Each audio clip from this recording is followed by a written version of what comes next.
Well, it's VaSillyFisk and Chernyenko. I'm sorry, I'm using Colonel Serene's backdrop. My compatriot Andrew Chernyenko, he called me from Hong Kong. They did spent our expense account on. He went to Macau and he went gambling.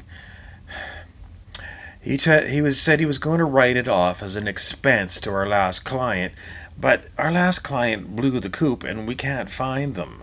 So I've got no one to do the. I mean, I have to do the accounting. Andrew is always just a complete mess. He fancies himself a modern day James Bond, and he gets into the liquor, those vodka drinks that James Bond always had, shaken not stirred. But I cannot afford to keep Chernyanko on. He does not produce. Now, once in a while, he'll have a brilliant insight that helps me wind up a long winded case. And that's why we're partners, because I do all of the work and he looks at it and he'll just, something will pop into his little head and it'll be, well, that's the case closed. So I can't fire him. I have to keep him on, but I need a bigger client. I need a Jeff Bezos. I need somebody like him. He's somebody who's got billions and billions of dollars that's looking for some kind of investigation. Because I've got all these other loose ends that are all tied into Amazon. Primarily their audiobook department. Why is that? Well, because people just don't read books anymore. Unless they're, 85 years old. Those people still read books.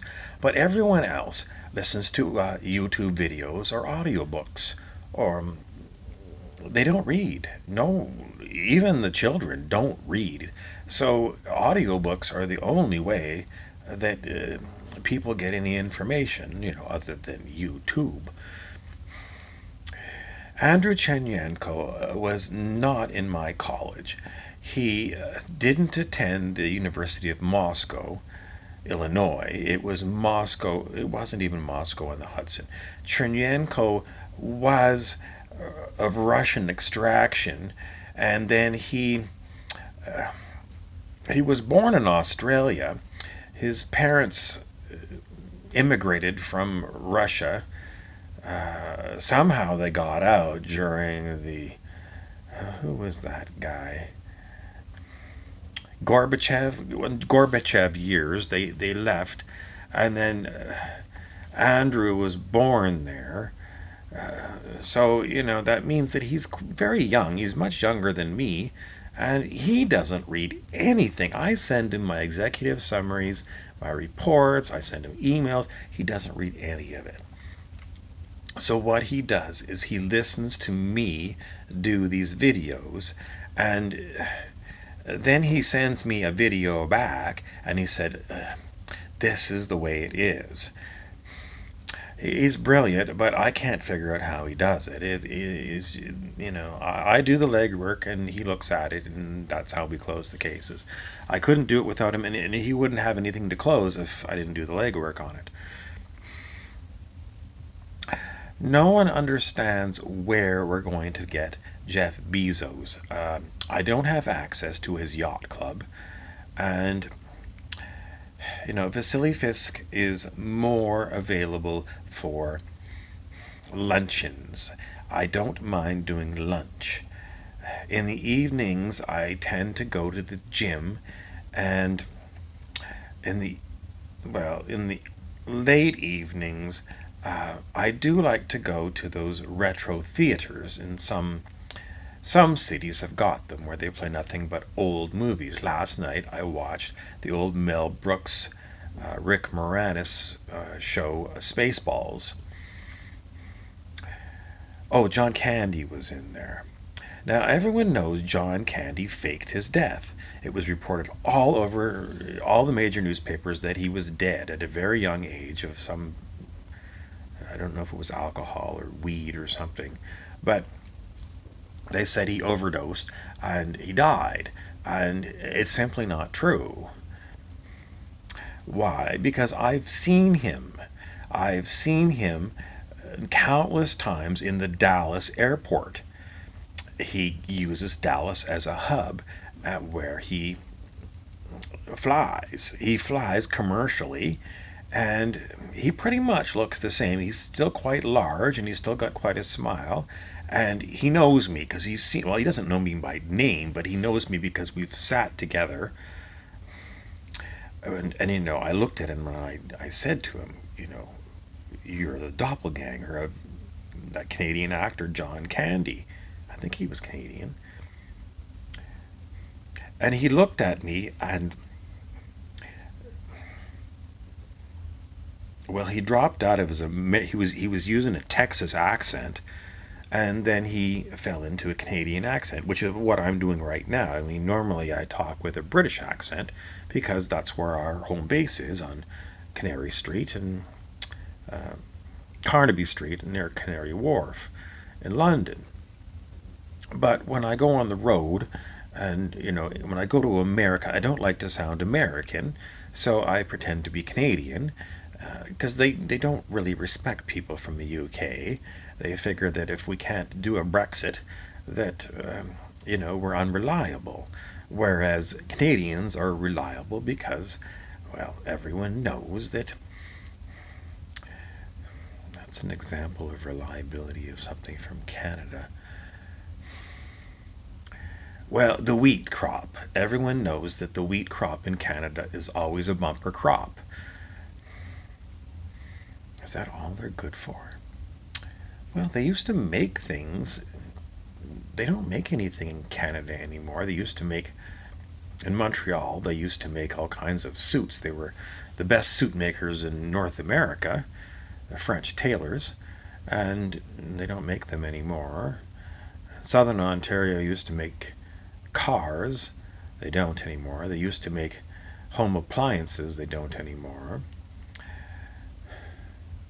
Alberta still pumps oil. It's very full of oil and the grain from the prairies. Everyone knows that the only thing that comes out of Vancouver is remakes of 21 Jump Street. I don't know how the country stays afloat. There's nothing going on in Canada. It's I don't know. It's the home of the caribou, as far as we know. How did they make their balance of payments? I don't know. There's all these scandals about the company that makes the Canadian trains and planes and automobiles, which John Candy was in. I think their biggest export is comedians. The best comedians in the movies are best Canadians in the movies are comics, or comics are Canadians. Anyway, John Candy is alive. He faked his death, and he's traveling around. He wears a great big sombrero, and he talks with a Texas accent, and he flits all over the world. But if you go through Dallas, Texas airport, every second or third Thursday, he travels on Thursdays, you'll see him, guaranteed. And he wasn't using the name John Candy. He was using, what was it? It was,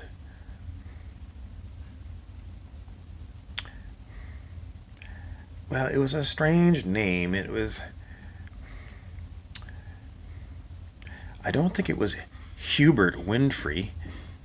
Was it Hubert Winfrey? Well, I didn't really get to see his passport, but they kept calling him Huey. The stewardesses on the plane kept saying, "Huey, would you like another drink?" And he kept kind of waving his little pinky like this, and they'd bring him another drink. So he goes by Huey, which might be Hubert. And why do I think it was Winfield? Now, there was the famous, he wasn't Canadian, but he played for the Canadian baseball team, the Toronto Blue Jays. Didn't he? Or was he playing for the Yankees? Dave Winfield. I have to look it up. But it was in Skydome in Toronto. And Winfield was getting annoyed because the seagulls were flying into the baseball park and annoying him. So he threw the baseball at a seagull and hit the seagull, and it exploded in front of 50,000 fans. He got into quite a bit of trouble. So why would I think that Huey John Candy would be a Winfield? Well, this is another one I'm going to have to talk to Andrew Chinenko about, because he'll come up with it right away, especially if he's had 2 or 3 of those vodka martinis. It seems to loosen him right up. Well, I'm not going to accept more than 6 martinis in a particular setting. I don't have the budget, and he won't help me market to Jeff Bezos. And as far as these audiobooks,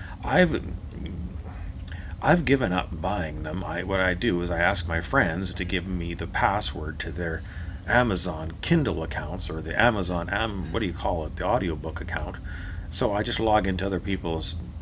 Don't tell Bezos I'm doing that, but I'm running a tight ship, and the rent in London for our office, which I've got to keep a secretary there to answer the phone, otherwise people think that it's a fly-by-night organization, and she has to look good because people do pop in. So we keep her in cubic zirconian earrings. Nobody's going to figure that they're real diamonds, but cubic zirconians, and she wears a black dress. And she always says that, well, she's got all kinds of excuses if you call up why we're not there. And frankly, nothing goes on in London. Everyone knows that it's, City of London, it's Illuminati, and everything has to do with Illuminati there. And you can't get any real investigations going there because they're so tight-lipped, unless you get them into the Scotch, or the claret from France, or you got to get them liquored up. I don't have the budget. Do you know how much it costs a bottle of claret in London? No, I'm not buying it. So we don't do investigations in London, but we have to have a London office. We've given up on a lot of cases because Andrew, he says, you got to make me more videos, and I can't keep up with the videos. I can't run down leads and figure it all out and then make a video and send it to Andrew and get his version of it. I need more of me. So if you're looking for a job as a private investigator, you can send a video in, because we don't have time to read resumes, but do a video resume, send it to us, and basically what I'll do is I'm not going to look at it. Andrew is going to look at it and decide whether you're going to be able to fit the bill. So basically what you should do in your video resume is have a case. Come to us with a case and say, these are the facts and this is what we know. Put everything in there. Yeah, it doesn't matter if it's an hour long. He'll get through 3 martinis easy in an hour, and he'll watch. So don't worry about it. And at the end, if he can solve your case, then you're going to be hired. If he refers it to me, then I've got to add it to the list of videos that I've got to review. I'm already 6 weeks behind in my videos, so I'm not going to get to it for 6 weeks. And then it has to go back to Andrew, and well, if he's on a bender, he'll go through right away. I'll send him a video, an hour-long video, and 90 minutes later, he'll send a quick something to me. His videos back to me are not very long. Like 5 to 15 minutes, and he's wrapped the case up. He's amazing.